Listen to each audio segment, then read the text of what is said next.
Entendendo a Bíblia em boa companhia, a infância de Jesus. O programa de hoje vai trazer todo o preparo de Deus para a salvação do mundo na infância de Jesus, na criação de Jesus, e como nós devemos agir também nesse mundo ao criarmos filhos, ao vivermos como filhos e ao comunicar aos outros a missão do Filho de Deus. São 4 missões especiais que nós vamos contemporizar agora. Veja só o que diz Ellen White no livro Desejado de Todas as Nações, na página 70. O menino Jesus não recebeu instruções nas escolas das sinagogas. Seu primeiro professor humano foi sua mãe. Dos lábios dela e dos escritos dos profetas, ele aprendeu as coisas celestiais. As próprias palavras que por ele ditas a Moisés para Israel foram então ensinadas no colo de sua mãe. Veja, Jesus inspirou os profetas, disse a Moisés. As conversas de Jesus com Moisés estão registradas na Bíblia. E agora o menino Jesus ouvia novamente as mesmas palavras no colo de sua mãe, pela boca de sua mãe. Porque as mães têm uma missão especial, a mesma do Espírito Santo, de comunicar aos filhos a palavra de Deus, de instruí-los no caminho da verdade. Instrui o menino no caminho em que deve andar, e até quando crescer não se desviará deles. É Salomão que ensina isso. Mas ao avançar da infância para a juventude, não procurou nas escolas dos rabinos. Não necessitava de educação obtida por tais fontes, pois Deus era o seu instrutor. Vamos orar? Senhor Deus, nós te agradecemos imensamente as bênçãos que temos recebido pela comunicação da Tua Palavra.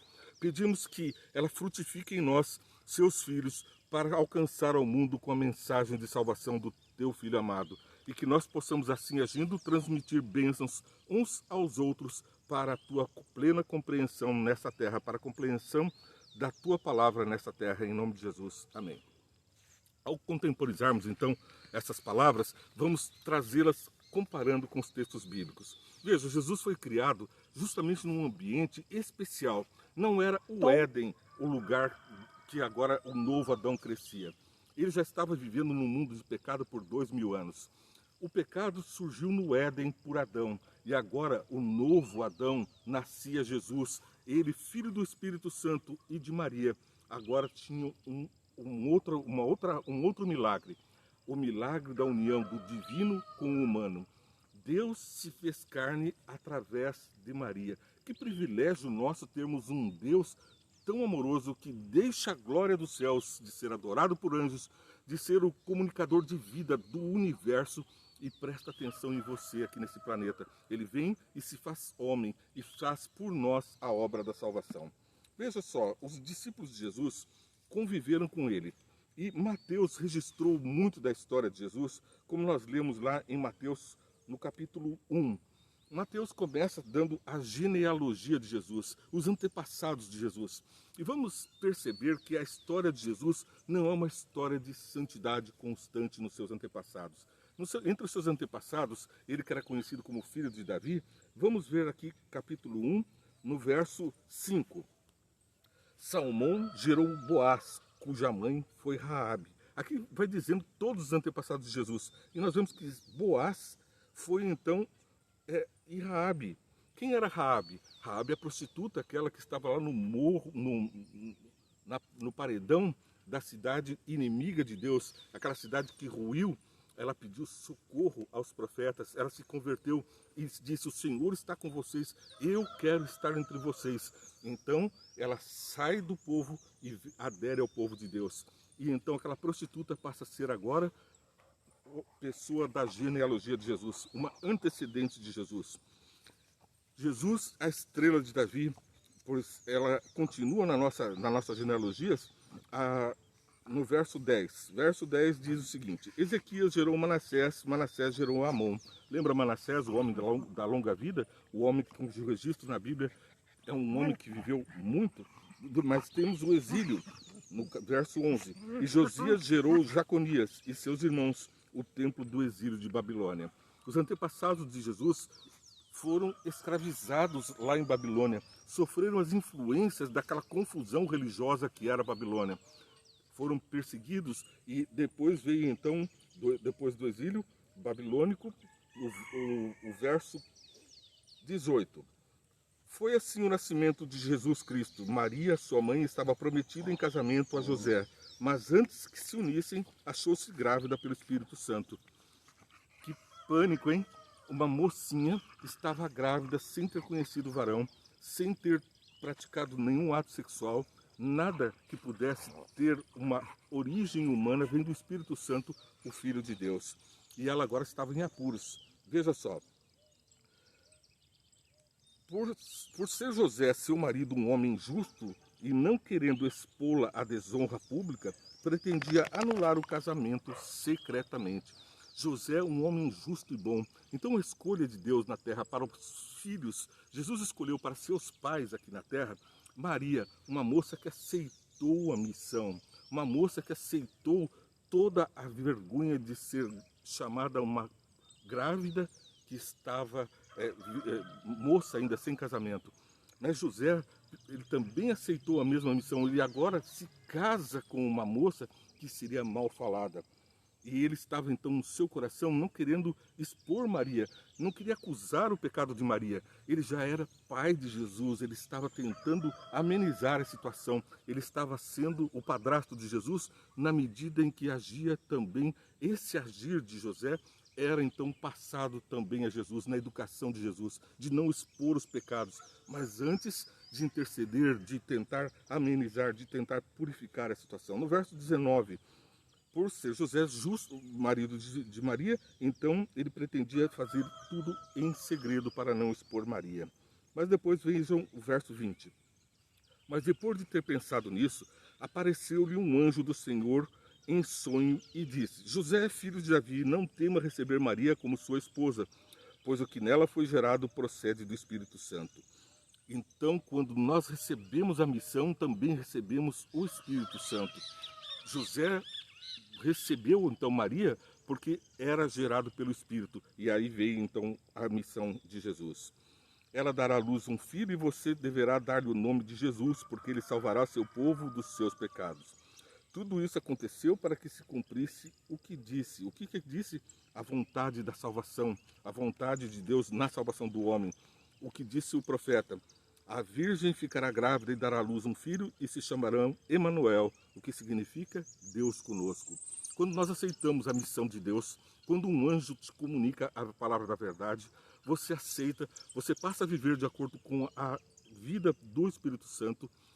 Frutos do Espírito são manifestos na sua vida. E nesse caso, o fruto do Espírito foi o próprio Jesus, Deus conosco, no colo de José e de Maria. Depois vamos vendo então que, pulando para o livro de Lucas, esse mesmo relato é dado agora por um médico. Mateus era um cobrador de impostos. Ele era uma pessoa convertida depois por Jesus, assim como Lucas agora deixa o ministério da medicina e passa para o ministério de ser discípulo de Jesus. E vamos ver lá no capítulo 1, no verso 26. Eles sempre começam dizendo já das maravilhas do nosso Senhor. O livro de Lucas, capítulo 1, no verso 26. No 6º mês, Deus enviou o anjo Gabriel a Nazaré, cidade da Galiléia, e uma virgem prometida em casamento a certo homem chamado José, descendente de Davi. O nome da virgem era Maria. Então um anjo aparece de novo e agora Maria, então aqui nós vamos ver no relato do médico Lucas. Eu vejo que ele era médico, eu grifo bastante. Uma virgem prometida em casamento a certo homem. Verso 28. O anjo, aproximando-se dela, disse: alegre-se, agraciada, ó, o Senhor está com você. E Maria ficou perturbada com essa saudação. Alegre-se, o Senhor está com você, agraciada. Um anjo chamar você de agraciado, por quê? Porque você aceita a incumbência do Espírito Santo de levar a salvação ao mundo. Maria não prezou pelos seus próprios caprichos, ela disse: eu estou a dispor do meu Senhor, como nós vamos ver. Verso 32. Ele será grande e será chamado Filho do Altíssimo, o Senhor Deus lhe dará o trono do seu pai Davi. E o verso 34. Veja que Davi estava lá na genealogia. Jesus veio da linhagem de Davi. E então ele é a estrela de Davi que se manifestou nos homens. A estrela que guiou os magos. A estrela que nos guia na nossa missão de alcançar o paraíso, de chegarmos até Jesus. Do mundo todo, os magos vieram de longe seguindo a estrela guia até encontrarem Jesus na manjedoura. Verso 34. Perguntou Maria ao anjo: como acontecerá isso? Eu sou virgem. O anjo respondeu: o Espírito Santo virá sobre você e o poder do Altíssimo a cobrirá com sua sombra. Assim aquele que há de nascer será chamado Santo, Filho de Deus. Quando nós nos expomos à obra do Senhor, o poder do Altíssimo nos alcança com o Espírito Santo e frutificamos, fazemos filhos para o Senhor nas pessoas que levamos a conhecê-lo através do seguimento da sua palavra, a estrela de Davi. Verso 35. O anjo respondeu: o Espírito Santo virá sobre você e o poder do Altíssimo a cobrirá com sua sombra. Verso 37. Pois nada é impossível para Deus. Nada é impossível para Deus se nós nos colocamos aos pés dele, estamos seguindo a sua vontade. A sua vida não precisa ser perturbada por Satanás. A gravidez de Maria foi uma gravidez seguida pelos passos de Jesus. A criação de Jesus foi no colo de Maria, seguindo as instruções do livro de Isaías, dos livros dos antigos profetas, do Antigo Testamento, guardando os mandamentos de Jesus, que foram dados desde a Moisés, muitos anos antes do nascimento de Jesus. Agora ele estava recebendo pela voz de Maria os mesmos ensinamentos que ele passara aos profetas.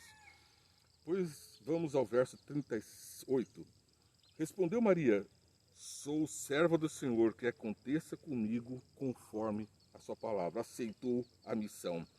Que aconteça comigo conforme a tua palavra. Então o anjo a deixou.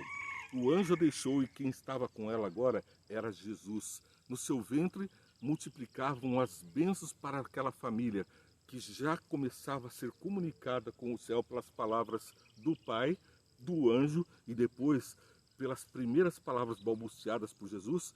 Bênçãos também eram comunicadas a todos eles. E veja lá no verso 42. Em alta voz clamou: bendita é você entre as mulheres e bendito o filho que você dará à luz. Isabel, ao ser visitada por Maria, vê então seu ventre se contorcer. Ela estava grávida de João Batista, e João Batista então se contorce de alegria dentro do ventre da mãe, porque ele percebeu a presença já do Senhor, do Salvador, no ventre de Maria que se aproximava. Que poder é esse de João Batista e de Jesus de se comunicar? Pensa que os fetos que estão na barriga não ouvem, não sentem as coisas que estão no externo? A influência daquilo que estamos vendo, que estamos ouvindo, já é passada para os filhos pela genética, pelas gerações anteriores e depois por ambiente onde a criança está sendo criada. Que tipo de música, que tipo de influência, que tipo de situação está acontecendo ao redor daquela pessoinha que está dentro do ventre da mãe. E então, Jesus e João Batista têm ali um primeiro encontro ainda na vida intrauterina. João Batista se alegra e se movimenta no ventre de Isabel. Agraciada é Maria. 45, verso 45. Feliz é aquela que creu e que se cumprirá aquilo que o Senhor lhe disse. É o cântico depois de Maria. Maria se alegra e glorifica a Deus. Porque quando nós seguimos na obra do Senhor, damos glória a Deus. Verso 45 a 48. Pois atentou para a humildade de sua serva, de agora em diante todas as nações me chamarão bem-aventurada.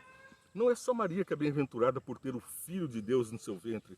Se você tem o Filho de Deus na sua conduta, se você reflete o rosto de Jesus pelos seus atos e ações, você também é chamado bem-aventurado neste mundo por seus semelhantes. Verso 50. A sua misericórdia estende-se aos que temem de geração e em geração. Então aqui nós temos uma mensagem poderosa.